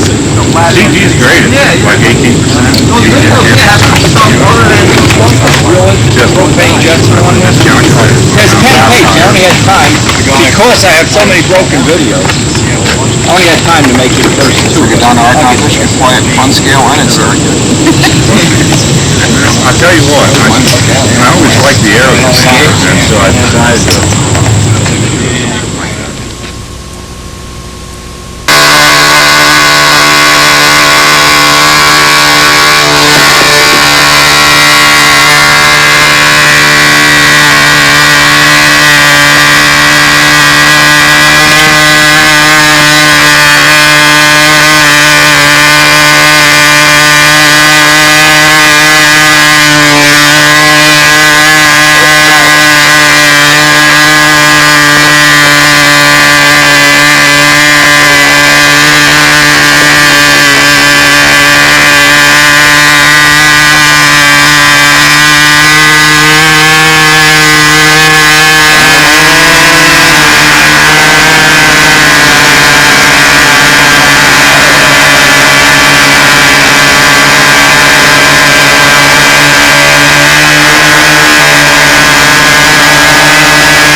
I have one 10.6 turns up, but I have two 10.5s in the balance.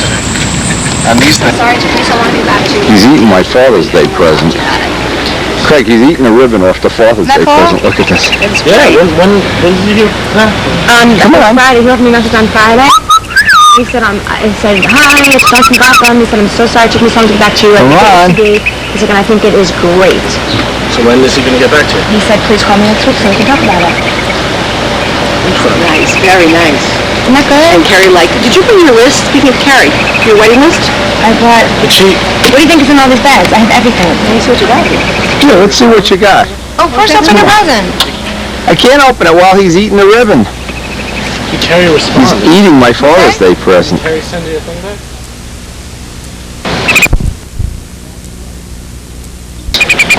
And Peeps decides he's gonna...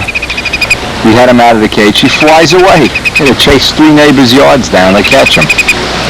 Peeps, you're not big enough to fly away yet. You're not big enough. You're too small. You don't know about cats and rats and raccoons. Anybody would like to eat you up. He likes to eat that stuff. Boy, we are so glad he's saved. Anyway, we had a great day with Danny. Danny learned some little more trim things for his plane. And we hope, obviously, today is a blowout. No flying today.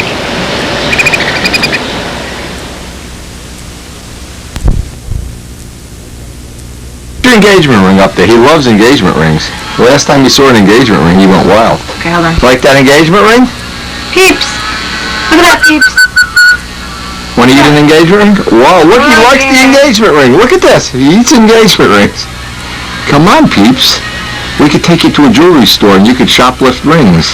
Aw, that's my little friend. Mom!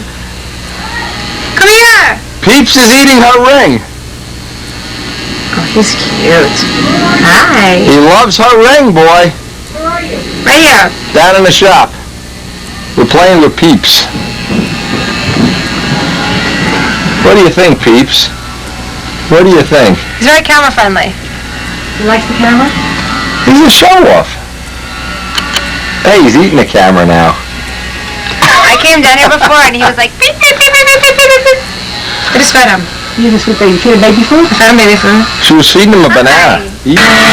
So, like, isn't this great entertainment? You can have a bird on one hand. A bird in the hand is worth 2 Brodak videos on the TV. Where'd Peabody go? Outside? You gotta go get my decals. This is the best part of the whole video, I think. I played this in slow motion. This new VCR I just got has a slow motion capability. Yeah, he looks like he's checking out the odor in here or something. What do you think, Bert? Are you impressed? I'm not impressed at all. Shut that off and put on the Audubon channel. Put that Audubon channel on. Quit playing. Hey, you can't eat my VCR here. Stop it.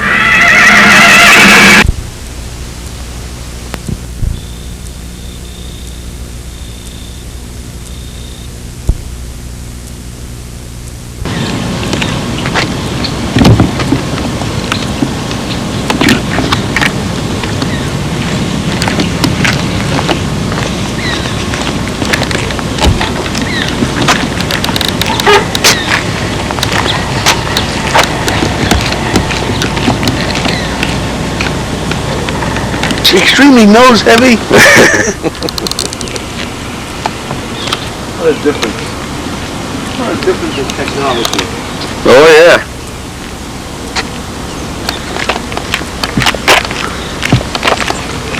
You have full-length lines on this, Joe? 70 feet, center of the handle, the center. Okay. How much tip weight you put in it? I got an 1.5 ounce tip weight. Lead outs are about where my Bucks Deluxe was.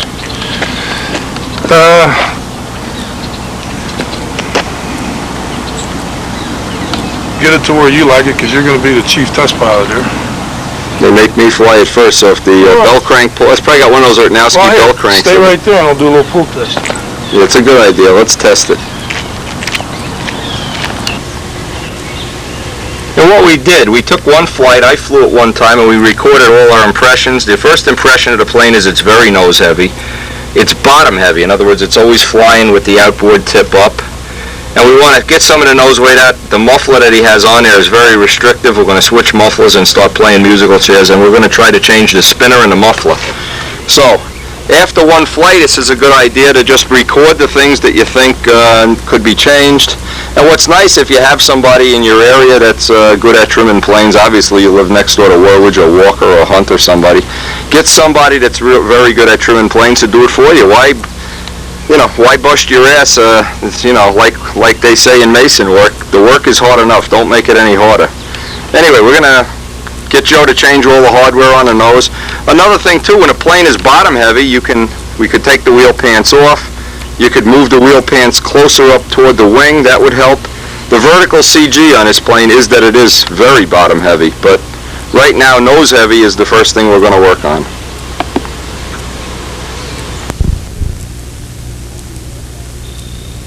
Because The beginning of what?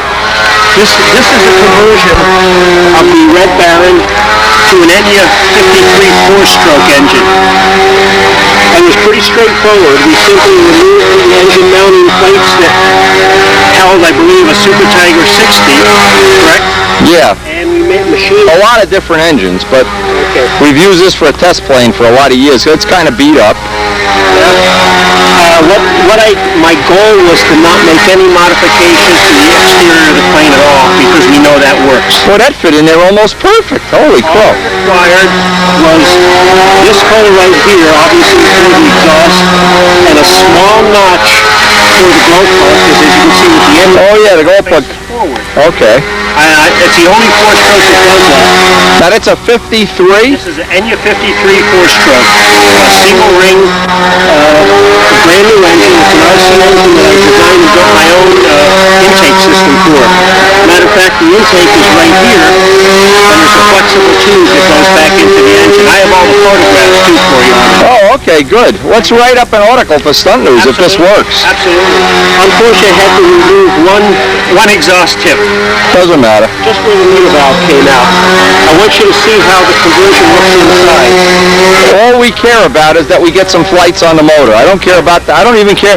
The plane doesn't turn equal and you didn't lengthen a push rod yet, I right? didn't have time to get into it yet. Okay, but why don't you get one of those things from Bill I Biles? want to call the guy from his ad and Stunt News, just like I got your letter yesterday. So Tell him that you spoke to Wendy, because he'll get it out to you. He sent it to me in 2 days. He's real good.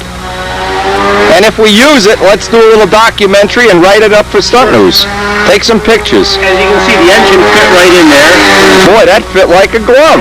I just machined up 2 new plates, but as you know, the induction is at the rear. Right, so is it hard to choke it this way? No, because what I do, since the intake is here, I just shoot a little prime into it. Oh, okay. It's like a charm. It has a 4-ounce tank, and it'll do the pattern, I figure, between 3 and 3.5 ounces. Now, the big question is the fuel, because I was watching at Rodax. Yeah? The guys were using super fuel, some guys were using Power Master 15. Yeah. I've been using SIG, which is 10% nitro, 16% oil, and it's a 50-50 blend of castor and quad synthetic. Okay, now I got Power Master 15%, so if you're not running out of fuel, let's try that too. I brought down a half a gallon for you. I got a case though. Terrific. I got a whole case. So. I have to try that. And I want to give a little time. I've got to run this engine 4 or 5 more times and adjust the valve. Okay. It is new. It's only got about maybe half an hour on it. So it still has to loosen up. But What I'd like to do is weigh the whole powertrain, the tank, all these little gizmos that you need, the muffler, and then weigh it against the Tiger 60 and a pipe motor. I've already done that. I have it all at home. What I did is Is it close? I kept a little logbook. This engine weighs just around 13.4 ounces without the muffler and ready to fly now. I'm sorry, not without the muffler. I took off the original carburetor. The carburetor is over an ounce in this engine. Oh. We don't need the carburetor. Nope. So what I did is I machined up an intake out of Torlon. It's a very strong, light. The same diameter as the carburetor was, the ID? Yes, nothing's changed. But what's changed is there's no flapper in the ID. There's no flapper, and instead of a spigot type spray bar, it has a true spray bar. I'm using a Super Tiger needle valve. Okay. We'll stick with the technology that we know and understand. See, what I don't understand is if they take a carburetor, take the flapper out, that makes the Venturi a lot bigger. So, but a stunt motor usually will run a bigger Venturi than an RC motor anyway. Correct, because you're not concerned about choking down for idle. No. All you want to do is you want to run flat out. What RPM was this running at? I didn't even tackle. I have only one flight. Yesterday or last week, it was so windy. It was 20, 25 miles an hour. Well, the air is good today, and we got a Reno Air Race Festival. We got 4 Reno Air Racers here, so let's play Reno Air Race. Bobby, you're up. Okay. You're the man. Else on the planet, or if ever there's ever been this many Reno Air Racers in one, I don't know.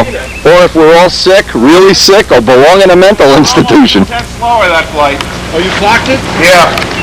About Yeah, well, I 5.4. opened up the needle valve because the last time it was too Did it run out of fuel? I wasn't too comfortable, so I leveled out. Then that's 10%? Okay, you may have to go to 5% fuel then. Was he running out 10? Yeah, he's running 10. You could try a flatter prop and lean it out a little. This is the Reno Air Race parking lot here for people running out of fuel in the overhead 8. I don't know what these guys are doing. All this technology and we're still running out of fuel. I don't know.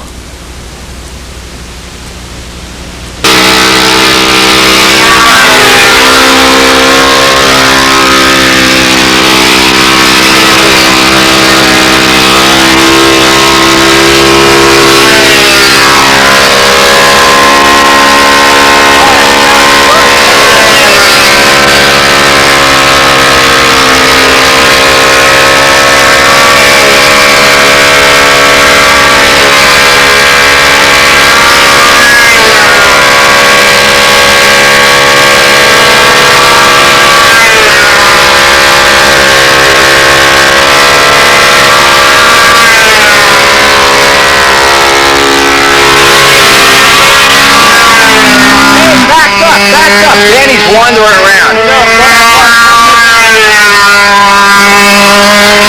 Bottom of their squares by changing the push rod length. That's interesting. No, I don't think so. I always pull out upwards, so I'm going to make the rod longer. No. There you go. Yeah. You know, Menor actually made a belt crank with one 3-inch arm and one 4-inch arm because he couldn't turn down equally. I don't think that was the right approach. Oh, listen to that sound. Oh my God.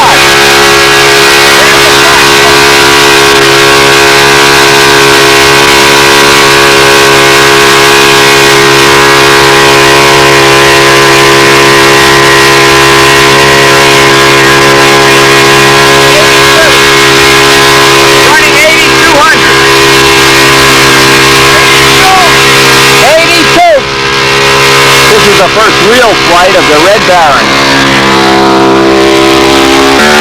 Boy, listen to that sound. If that isn't nice. Danny, if I could make my plane sound like that, that is beautiful.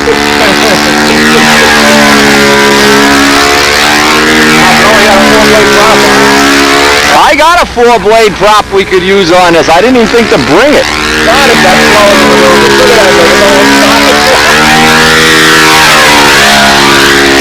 I don't know, Jimmy. I think there's a future in this.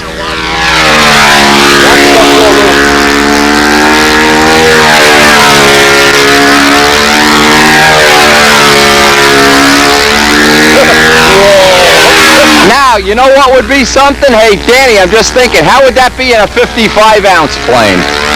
A plane 20 ounces lighter. You'd have something special. Oh, man, I love this. I'm convinced, Bob. Order me a Ferrari. Oh, that's beautiful. Now, he has no muffler on this. He threw the muffler away? What kind of exhaust? Well, I can't even find a plane. I think it's got like a little tube. It's just got a tube, but there's no muffler. We got to make carbon fiber 4-stroke mufflers.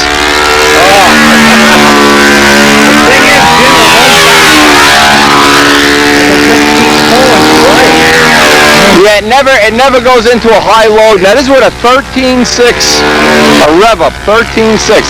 That's a good load for a Super Tiger 60.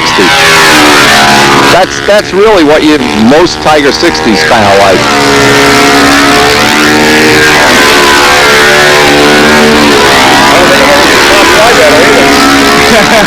Bob better start building one. start building a Reno Air Racer, sucker. He's hooked.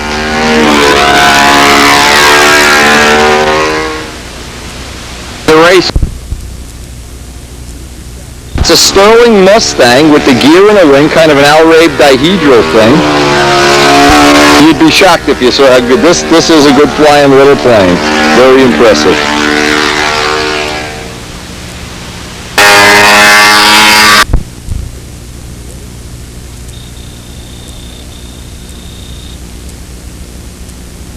Trim out some of the weight.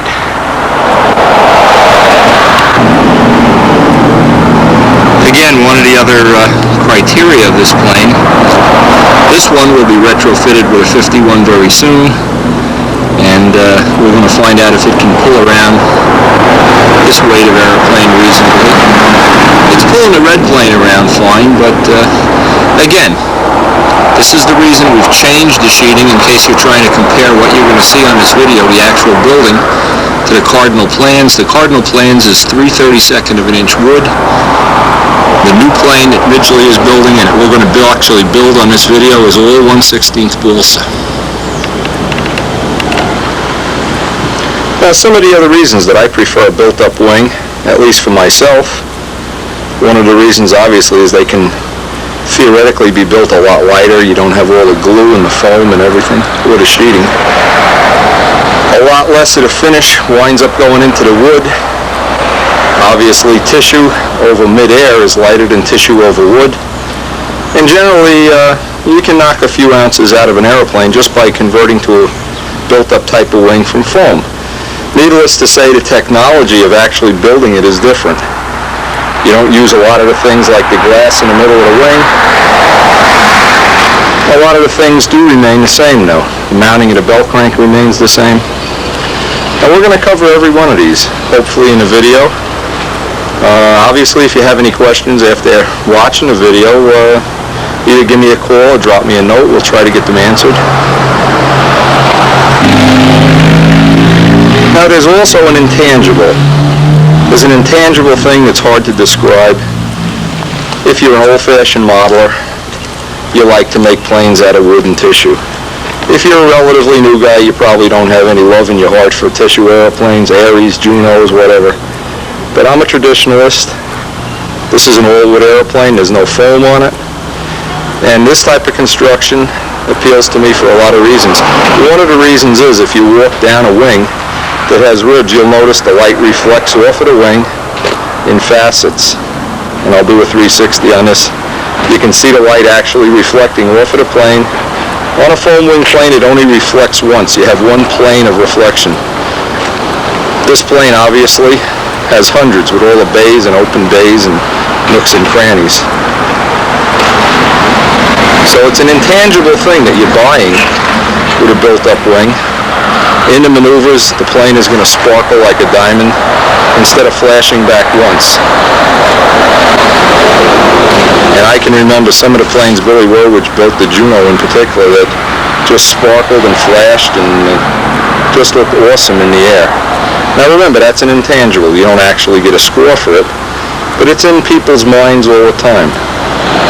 All of the planes I can remember, at least in the last 10 years being world champion planes, the Chinese, the Russians, all built up construction. None of them used foam construction at all. I don't think that's a factor.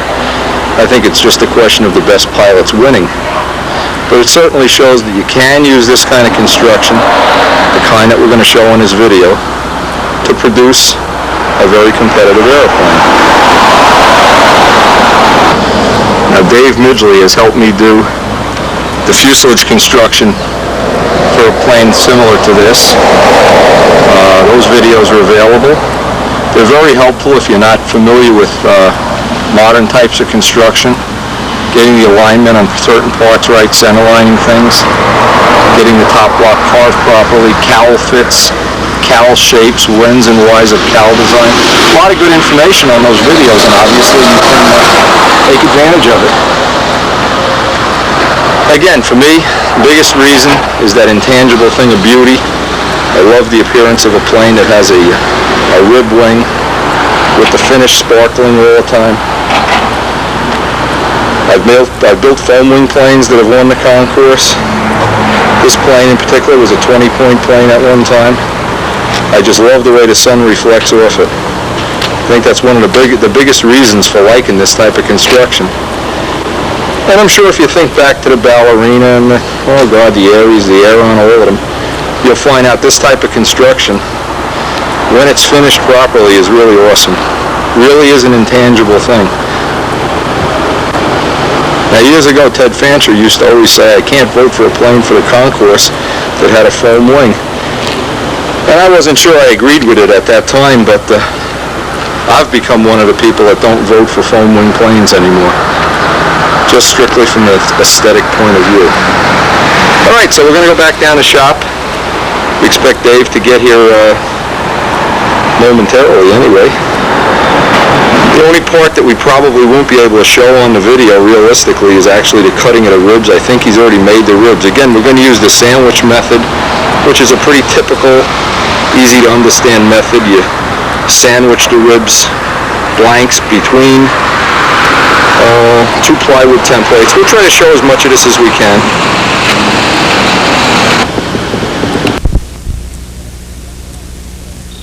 Okay, Wendy, go ahead and say something to me in that mic. All right, Steve. Hey, you hear yourself? Yes, sir. Good.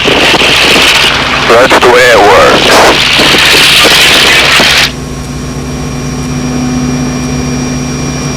Windows shut for takeoff and landing? Actually, they used to open them for takeoff and landing in case they had to get out of the airplane in a hurry. We close it to that first notch and just leave it there.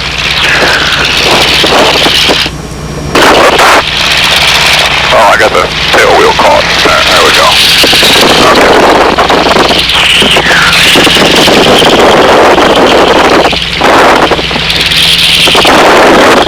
Have you done some flying before, Wendy? I'm a pilot. Great. You get to do all the work. I'm an aircraft pilot. I'm not a real pilot. I was looking at that little aircraft over there that eats my heart out. That's a cute one, isn't it? I sold my plane 20 years ago. I haven't flown since. I've never flown anything like this, so... you're going to like this. Aircraft taking the runway at Blairstown. You're going to want to use the whole runway to take off there, sir? Yellow taxi. I'm putting a back taxi on the graph here. Yeah, I need the whole thing. Alright, tell you what, we'll just go over here to the side area off to our north and wait for you. Thank you. Traffic, crossing over midfield, any left downwind, 2 miles on the grass. 2 miles of glider activity today, please.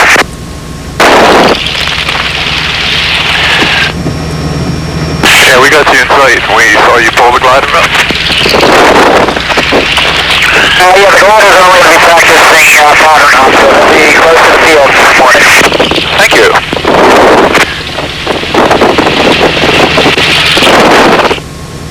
Full plane, downwind, 2 miles slow now.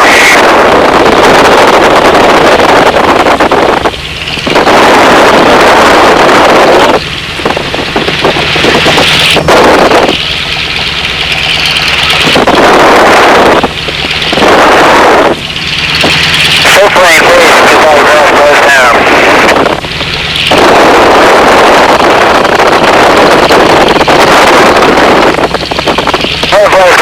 Final, 2-5 grass, close now.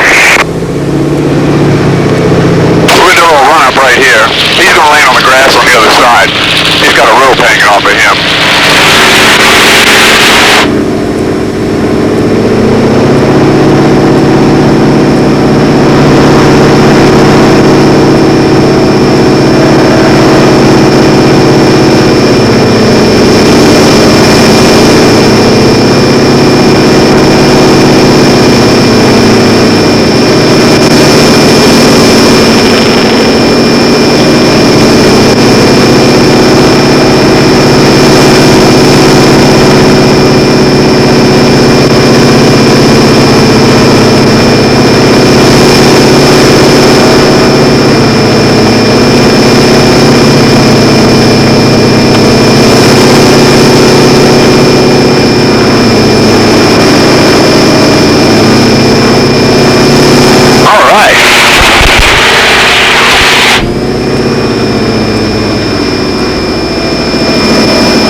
Checklist here.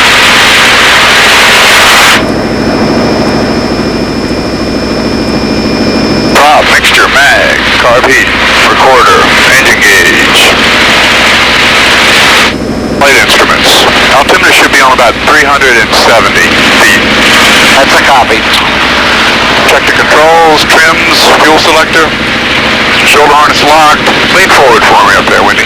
There you go, you're locked in there. And the canopies are all set. Alright, where'd that glider go?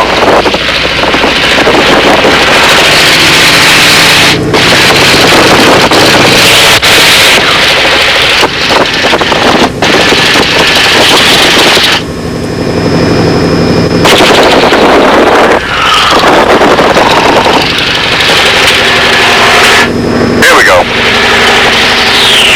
Yellow Texan, we're rolling on 2-5 at Blairstown.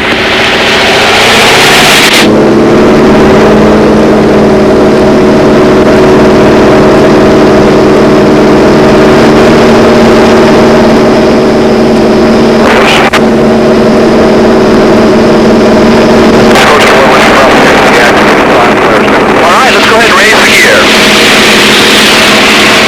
Thank you.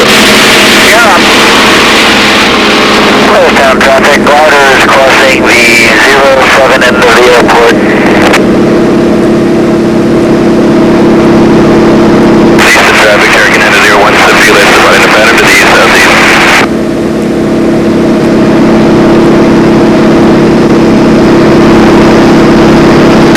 Real low, it's fuzzy, but I'm at now at 1,400 feet, clearing up. You got it. And we got to remember, once we get the stick over there, to hold it over there. Okay, 140. Okay, 45-degree upline. And we'll go left. Good. Get it over there and hold it over there. You don't have all the aileron in. Not enough aileron? Not enough stick. Yeah, okay. What happens is, you see now we're going downhill in a hurry. If you don't roll quite fast enough, it dishes out a little bit. You end up going down in a dive by the time you recover. A little bit more than you want to.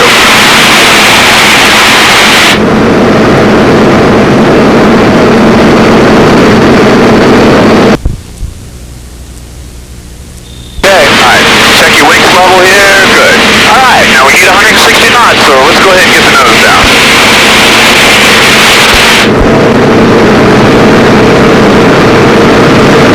Okay, start smoothly pulling. And pull a little more right here. Nice, nice.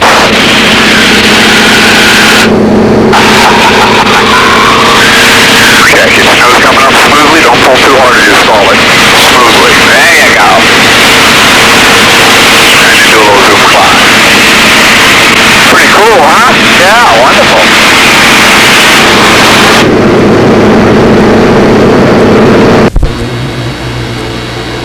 Sentimental bird, nothing in my purse, and chuckles when the creature says, for better or for worse, how lovely it was. Thanks for the memory of Schubert's serenade, little things of jade, and traffic jams of anagrams and bills we never paid. How lovely it was. We who could laugh over big things were parted by only a slight thing. I wonder if We're going to start testing this immediately as soon as we get done making up our video copies. Wayne Shriven's I love you, Dad. carbon fiber tank, 20 grams.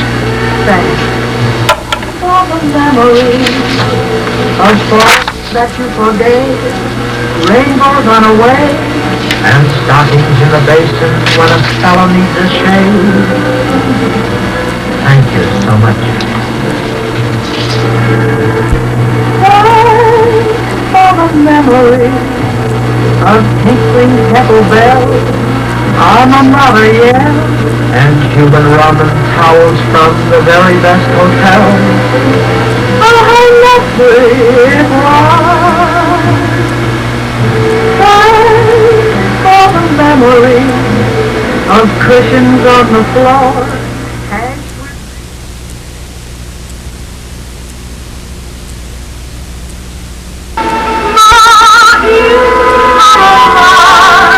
With a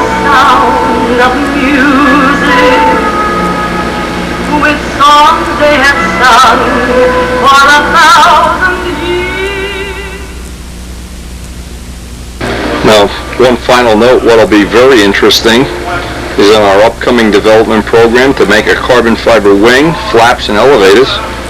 It'll be interesting to see just how much becomes part of what we can use in the future. Anyway, hope you've enjoyed the video. My final apology for anybody that slipped in a curse word here or there, but you gotta realize that's how the event really is. It just is. There's nothing we can do about it. And I'm sure in this event, it's just hard to doctor it up. It's been a great ride, and our tribute to Gary Levitz. I hope if he were alive, that he'd be proud of this model. And I think we've broken some new ground, and basically had one of the best times of our lives. Thanks for joining us.